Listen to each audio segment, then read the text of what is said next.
What's up guys, I'm Phoenix Master 1 and welcome to my analysis of this new Engage banner that has got two rearmed characters for the first time. And we have got Diamant here, a crazy popular character, and I'm really glad that he's here. He's also one of my favorites. So he's a sword infantry unit, but he's not just another sword infantry unit or just another god sword.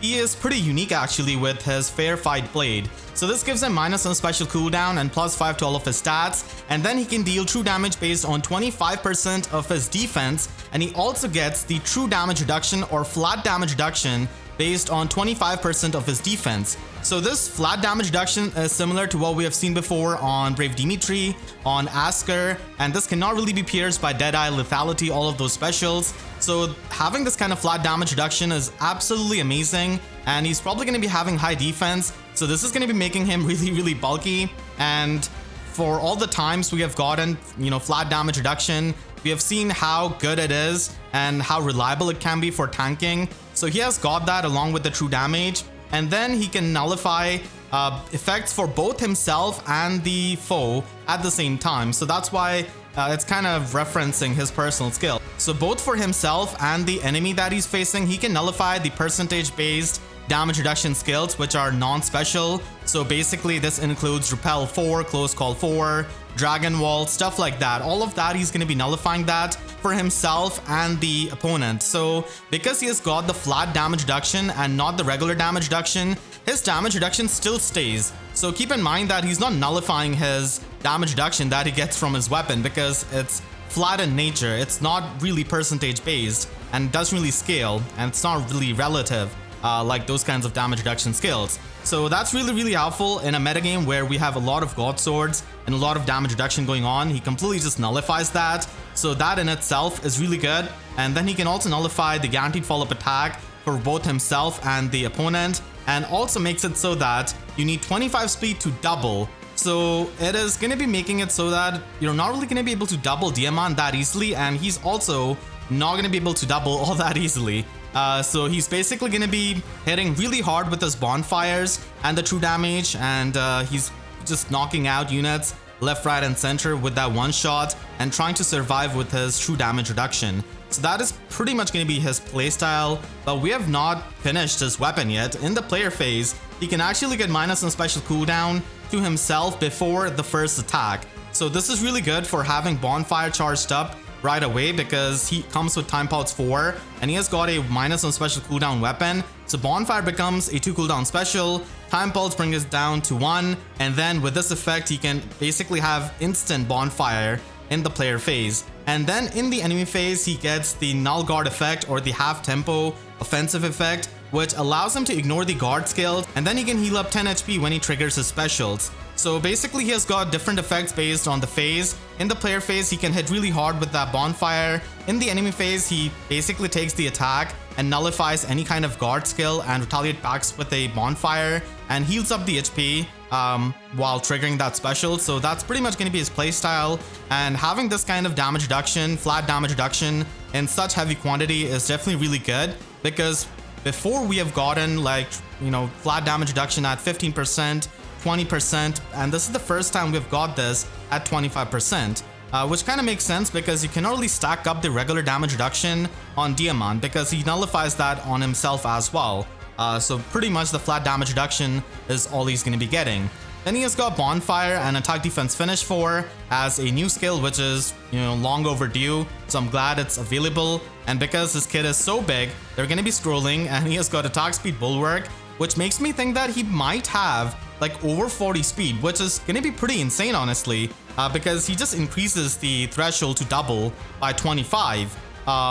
So it's going to be pretty hard for a lot of units to double him, and basically it kind of makes it so that he doesn't lose to a lot of the null follow-up enemies in a sense. And he also has Time Pulse 4, which like I said does work really well with Bonfire that he has got. So it does help him trigger that in the enemy phase, and also helps him have the instant bonfire in the player phase.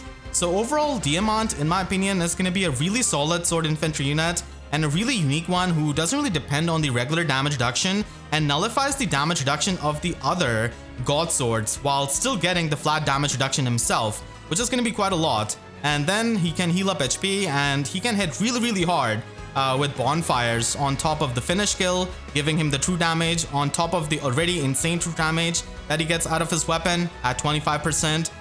So yeah, that's gonna be Diamant's playstyle, just hitting extremely hard. Strong of body, strong of heart, as they say in Brodia. So yeah, he definitely follows that, and he kills that Manakate. So that is going to be Diamant. I'm really happy with the implementation. He is as much unique like Lucia, for example, because Lucia is something that we have never seen before. And this is something similar because we have never really seen anything like this before. Like bringing the speed check to be 25 is pretty insane, and then also completely nullifying the damage reduction skills of your other fellow god swords is pretty insane. So I really like Diamant's design, so I'm really happy with that. Cannot wait to pull for him. And then we have got our next unit in Citrinne. So Citrinne is insane support unit, and even though like Diamant or Alcryst might be the star of the banner, Citrinne is not to be, you know, underestimated, because she is an insane support unit and also something that we haven't really seen before. So she has got Tome of Luxuries as her preferred weapon, which gives her -1 special cooldown, and at start of turn 1 she gets -2 special cooldown. So she basically instantly charges her iceberg and then can loop it with special spiral 4, which is really good. And then she's able to get the guaranteed follow-up status basically at start of the turn. So this pretty much means that she's going to be a slow unit because she has got this kind of player phase guaranteed follow-up attack, which we have seen before on like Future Vision of Lucina, and then on Naga as well. But the unique thing about Citrinne is that after the start of turn skills have triggered for all of the allies, she can basically share the bonus status and any kind of visible buff to allies within 2 spaces, which is pretty insane because from her base kit alone, she's going to be giving the guaranteed follow-up attack in the player phase and the order status from her Oath skill to the allies within 2 spaces. Now this does not really include the +1 movement or the Pathfinder status because of a neat thing called you know, game balance that may or may not be there. But yeah, basically cannot really give Pathfinder or +1 movement to all of the allies. But this is really insane. The reason being is that you can basically extend the range of supportive skills like On Guard or the Grand Strategy of Legendary Male Robin. You can even give multiple allies null follow-up at the same time. If Citrinne is getting null follow-up herself, you can easily give Flyers and Cavaliers null follow-up status, because if you run her with someone with infantry null follow-up, then she can just spread that. You can even run her with like Legendary or Young Eliwood and give multiple units bonus doubler. You can run her with Noah and give multiple units dodge at the same time. There's just so many things you can do with her weapon that it makes her an insane support unit, and it's also something that we haven't really seen before, like sharing this kind of bonus status effects that are present on you to other units. Now, the thing to be tested here is that if she works with Aether or not, because it says that at start of turn, skills that trigger. So basically with the rally skills, it's not going to be at start of the turn. So I'm not sure if she's going to be working with Aether or not and the status effects that she provides. So that is to be tested. But for all of the other status effects, she can work out. Like, you can just run her with Alear and give multiple units shard status, which is absolutely insane. So she can not only extend the support, but even distribute the supportive effects, which are not really all that easily accessible or are only restricted to like a support partner, like with Noah, for example, or with Veluria, for example. So yeah, in my opinion, Citrinne is really good unit. Not only just as a nuke, but also really good as a support unit. And she's going to be seeing quite a lot of usage in Aether Raids offense, defense, summoner duels, you name it. Like, this kind of support is just so universally useful. It's absolutely amazing. And then she's got Iceberg, Special Spiral 4, Attack Res Oath 4, which keep in mind that she can give the order status to the allies within 2 spaces. So having this is really good, and her fodder is also just top tier. So big fan of Citrinne and what she brings to the table as a very unique supportive nuke. And she's a green infantry mage, so that's also really nice for, you know, facing many of the blue far-safe tanks, which have kind of fallen off, to be honest. And then we have got a new Rearmed hero in Alcryst. So a lot of people did expect like Alcryst to be some kind of Rearmed unit after Alfred got released as a Rearmed unit, and a lot of those people are correct. So he is an infantry archer, and he does bring a really good arcane bow to the table in Arcane Dark Bow. So this gives -1 special cooldown, and it is of course effective on flying units. And at start of combat, if units HP is at or above 25%, grants plus 6 attack and speed in the combat, and also neutralizes any kind of penalties on the unit, and also gives the half version of null follow-up. So you basically get offensive null follow-up, which allows you to bypass the follow-up negation effects, which is really good, and it frees up your slot B skill. And speaking of freeing up the slot B skill, you basically get the dive bomb effect from this weapon, so you don't really need to run desperation.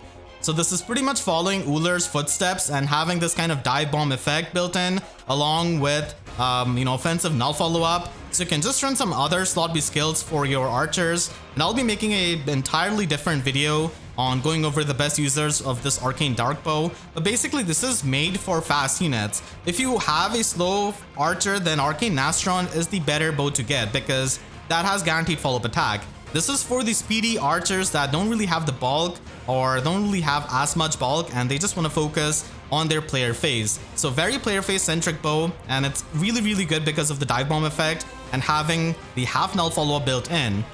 Neutralizing the debuffs is kind of annoying because then you can only run these units with Legendary Mail Robin and take advantage of Grand Strategy, but I guess it can help if you have high speed, and if you're not running any kind of Legendary Mail Robin support, you can just ignore any kind of debuffs on your unit and be completely immune to the debuffs, which is really good. So yeah, Arcane Darkbow is definitely solid for fast archers, and he comes with Deadeye, which is really good, and you also get Flash Sparrow, which is basically an upgrade of Flashing Blade, and this is what Flashing Blade should have been from the start. So now Flash Sparrow is a completely player phase skill like all of these Sparrow skills, so it only works in the player phase for giving you plus 7 attack and speed in the combat, and if unit speed is equal to or more than foe speed minus 5, then you can get special charge plus 1 per attack. So this is really helpful with a tempo skill, and this is a really good option compared to Flashing Blade because Flashing Blade is mostly a player phase option as it is. Not a lot of people use it for the player phase except for maybe looping godlike reflexes or something like that, but yeah, Flash Sparrow is really good. And then we have got exclusive slot B skill for Alcryst and Get Behind Me, which is also his personal skill and Engage. So if unit initiates combat or if he's within 2 spaces of an ally, then he can inflict minus 5 speed and defense debuff on the opponent, and he also inflicts penalty on foe's defense depending on their visible defense, 30% of their visible defense basically. And then he has got offensive half of the tempo skill built in his slot B skill. So basically he has got Null Guard, which is really good with Flash Sparrow, as you can trigger Deadeye on your double, and then he also comes with Defense Rest Smoke 3 as the slot C skill. So Alcryst is definitely going to be a really solid bow unit because of having Get Behind Me, being able to debuff the opponent's defense by quite a lot. So basically the bulkier the opponent, the more debuffs he's going to be getting on them. So it's kind of like Luna that he's known for in Engage, and he's able to get the tempo effect as well to not only get stopped by the guard skills and just trigger Deadeye and do a lot of damage. So that is going to be our Rearmed unit, getting another bow before Arcane Staff or Dagger or Blue Tome, but I hope those can come soon. And then we have another Rearmed unit, double Rearmed units. We pretty much knew that Eitr was going to be a Rearmed unit because she appeared in Tempest Trial with her Arcane Nihility, and she is a Blue Beast Cavalier, as we have all seen.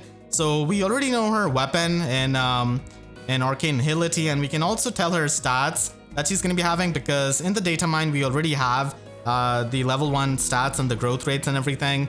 So we can pretty much tell that she's going to be having a super boon in speed at base 46 and having base 44 attack. So Arcane Nihility is a 14 might beast weapon that is going to be inheritable to only cavalry beast units, and it is going to be giving you minus on special cooldown and plus 5 to all of these stats in the combat. And it also has the Binding Necklace effect that we have seen before on Freya and also on Summer Ash, for example. So it basically just steals any kind of buff of the opponent and takes it for themselves. So this is a pretty nice effect in the game modes where you're going to be facing opponents with a lot of visible buffs, and then you're able to get true damage based on 15% of your speed, and then you can also get the null follow-up effect depending on if you win the speed check. So speed check null follow-up is really good for a lot of fast beast units like Summer Freya, for example. She can basically run this and not really care about her slot B skill because she already has Binding Necklace out of this. So those are the primary effects of this weapon, and then when the unit is transformed, they get +2 attack, and also it has got a attack defense clash 2 built in, which can debuff the opponent's attack and defense. and then whoever initiated move 2 or more spaces, we're gonna be able to get 30% damage reduction on foe's first attack. So the clash skill is really good, but I wish it was debuffing the opponent's speed because this is a very speed-based weapon. So overall, this is a decent weapon. I do think that Arcane Dark Bow is a bit better as an arcane weapon than Arcane Nihility, to be honest. But it does give you the extra, effects, which is really helpful if you have an older refine on a Beast Cavalier. So gonna be making a video on that as well. Definitely have a couple of videos to make. She also has her exclusive skill, Power of Nihility, which basically works if the number of allies adjacent to her is equal to or less than 1. So she doesn't really want too many allies near her for getting this effect. And she can get +9 to all of these stats in the combat, which is a lot. And then she can get special cooldown charge +1 on both her attacks and the enemy's attacks. And if she deals damage by using a damaging special like Luna, for example, then it restores X% of units max HP. Now the X here is going to be units maximum special cooldown count multiplied by 20 and then added by 10. So this can go all the way up to max 100, which is quite insane. But yeah, that is going to be a lot of healing. This is basically like an upgrade of a Sword Sparrow skill. So she is kind of like Nerthus, except for the fact that she doesn't really have the half tempo effect or the ice mirror effect built in her weapon, and Nerthus is a lot more fit for the Gale Force strategy, whereas because of Power of Nihility and how it incentivizes you to use a damaging special, you can basically heal up a lot of HP by using damaging special like Luna. So Luna becomes a 2 cooldown special with her weapon, and with Power of Nihility you're gonna be able to heal up half HP just by triggering that special, which is really, really good. And then she comes with a new skill in Beast Sense 4, which really makes me happy because finally Beast units have got a damage reduction skill, because they couldn't really get Close Call 4 or Repel or anything like that. So basically this is going to be removing the condition to transform, and it inflicts -4 speed and defense debuff on the foe in the combat, and it also has the Phantom Speed 2.5 built in, which is really good for, just getting the speed check for the damage reduction. And then it can give you the speed-based damage reduction, which can go up to 40%. Unlike the other tier 4 damage reduction skill, it doesn't really go up to 50% for some reason, but 40% is still pretty nice for a beast unit, and I'm really happy because even Cavaliers are going to be able to have access to this. So if you're running Speed Smoke 4, you can basically just stack up the damage reduction, and you also get damage reduction from Arcane Nihility based on the clash condition. So really happy about this slot B skill, but inheriting Beast Sense along with Arcane Nihility at the same time is going to be hard. But what is not going to be hard is definitely picking up Alarm, Attack Speed, and Arcane Nihility at the same time. So yeah, that's pretty good. And I'm going to be making a video about this and going over the units. They're not too many, of course, so it is going to be a short video, but still worth going over. And that is our other Rearmed unit from this banner. There's still much to talk about because this Engage banner has a lot of things. So we're going to be getting Lapis as the 3-star, 4-star instant emote, and she's got Defier Sword. Actually, if you can see it over here, because of the purple things it has got. So Defier weapons usually have the purple things around them. So she doesn't really have a preferred weapon, but she's doubling this bow flyer here, who does have a brave bow, but still, I hope that she's fast enough and does have a good stat spread, kind of like ETA, for example. And then we also have another unit to go over, which is Zephia. Zephia is going to be the Grand Tour Battle unit. So pretty happy about that. I hope that she can get a really good preferred weapon. She could be a sword flyer or a mage flyer. She's a mage dragon, so I hope that it is the latter, and she's like a red mage flyer maybe, which is going to be overlapping with Aversa, but still I just hope that she gets a really good preferred weapon.